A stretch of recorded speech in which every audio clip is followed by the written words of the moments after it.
and welcome our blood viewers to RTD's News English edition. As usual, we bring to you the major and top highlights of tonight. Strategic meeting between the two presidents, Djibouti and Somalia.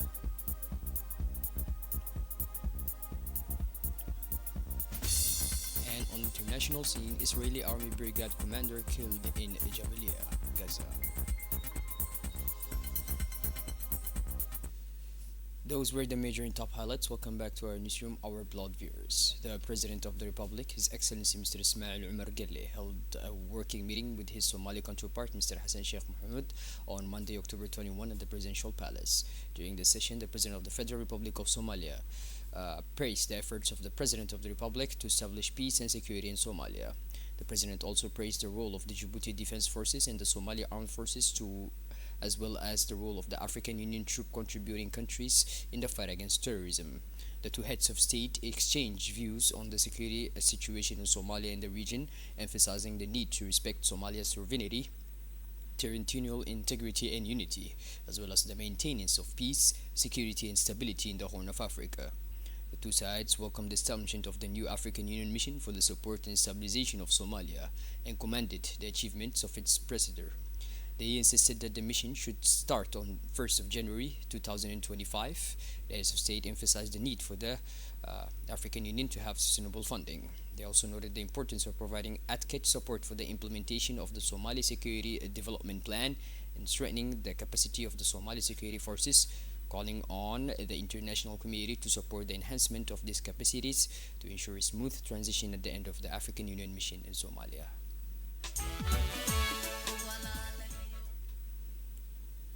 The President of the Federal Republic of Somalia, Mr. Hassan Sheikh, today left the country for the Kenyan capital, Nairobi.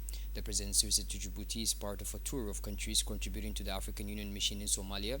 During his visit, the Somali President held bilateral talks with the President of the Republic, during which they reaffirmed their strong commitment to peace and security in Somalia and the region. Upon his departure from Djibouti International Airport, the President of the Federal Republic of Somalia was welcomed by the Prime Minister, Mr. Abdulqadir Kamil Mohammed, and the Minister of Defense, Mr. Hassan Umar Mohammed. This event marks an important step in strengthening diplomatic relations between the two brotherly countries in the Horn of Africa, particularly the development of new troops that will replace ATMIS in January 2025.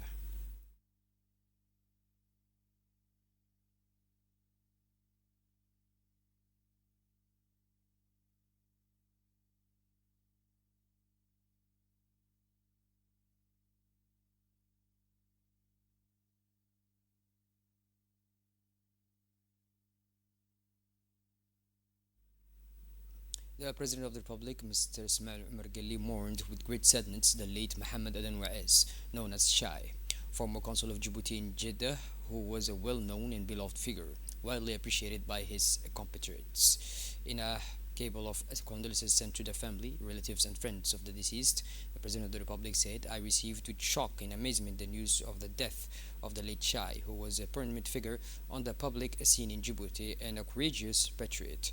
He added that his moral discipline was no less than his unwavering loyalty to his principles, ideas, and ideals, praising the qualities of the man who was known for his generosity, simplicity, and social intelligence. Finally, President Geli prayed to God to have mercy on the deceased, expressing his deepest condolences to the family, friends, and close associates of the deceased. He passed away on Monday in Djibouti, leaving behind a large family consisting of his wife, several children, and grandchildren. Under the patronage of the Prime Minister Mr. Abdulqadir Kamil Mohammed, the World Energy Day under the theme of energy efficiency in the engine of sustainable development was celebrated in Djibouti on Monday of 21st of October. The event took place in the presence of several members of the Minister of Energy and Natural Resources, Mr. Yunus Ali Gidi, the Deputy Representative of the United Nations Development Program, and other invitees. This day was an opportunity to come together and reflect on the issues as well as good practices to be adopted in relation to energy efficiency. The day aims to raise awareness among local authorities, business, and civil society on energy efficiency issues, present technological solutions and best practices to improve energy efficiency, and finally discuss implementation strategies and policies to integrate energy efficiency into national development programs. In his speech, the deputy representative of the United Nations Development Programme (UNDP) praised the remarkable progress made by our country in implementing renewable energy and energy efficiency projects. At the same time, he welcomed the progress made by our country in the field of access to electricity for the population. He noted that Djibouti has become one of the pioneers of the energy transition through the implementation of clean renewable energy projects. The UNDP Djibouti resident representative also emphasized that energy efficiency is an essential tool in the fight against climate change and a source of economic growth and job creation. He finally reiterated UNDP's commitment to Djibouti in its pursuit of sustainable development.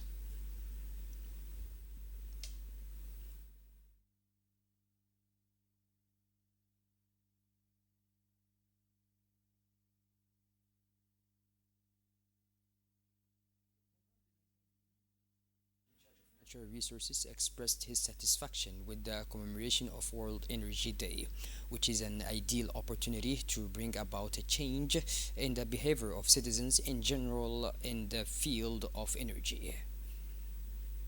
In his speech, the Prime Minister emphasized that the government has taken bold steps to promote the country's energy independence with the aim of becoming a leader in clean energy.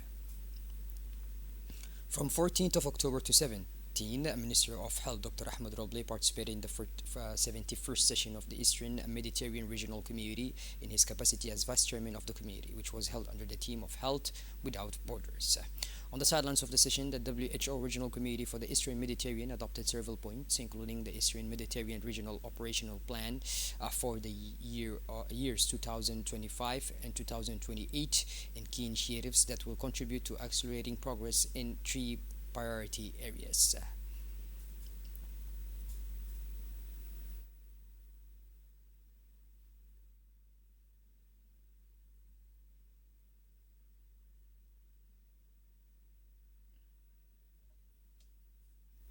This morning, the conference hall of the National Research Center hosted a conference dedicated to combating malaria in the presence of the Minister of Higher Education and Scientific Research.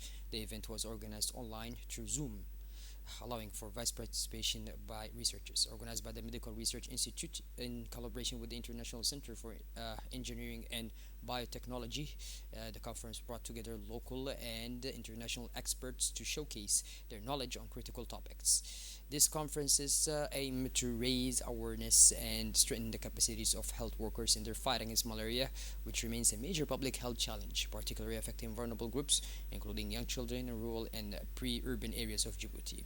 The event is part of a broader initiative aimed at developing training and research collaboration on infectious diseases. In his opening remarks, the Minister of Higher Education and Scientific Research emphasized the vital importance of this initiative aimed at combating malaria.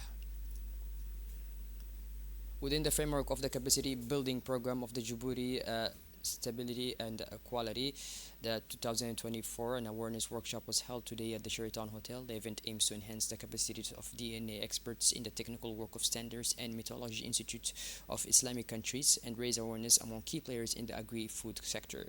The workshop is part of the strengthening regional economic integration in the Horn of Africa through the development of the Djibouti Corridor program funded by the European Union, managed by the French Development Agency, and implemented by Trademark Africa.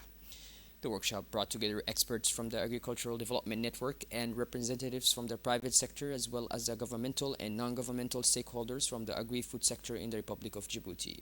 The main objective is to encourage the adaptation and implementation of the Organization of Islamic Cooperation and the General Secretary of the Standards and Methodology Institute for Islamic countries standards, particularly with regard to halal standards, which play a crucial role in promoting high quality industry and infrastructure and increasing the competitiveness of Djiboutian companies in international markets. In his speech, the Minister of Agriculture, Water, Livestock and Fisheries, Mr. Mohammed Ahmed Awale, noted that the government is paying special attention to the agri-food sector.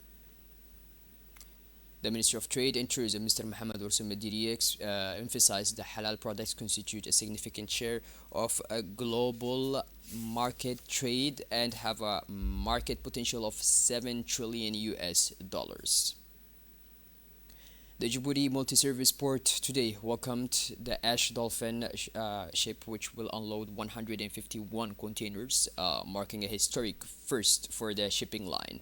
With a total capacity of 500 containers, this ship comes from China and is a major advancement for the utilization of empty containers returning back to the Asian continent.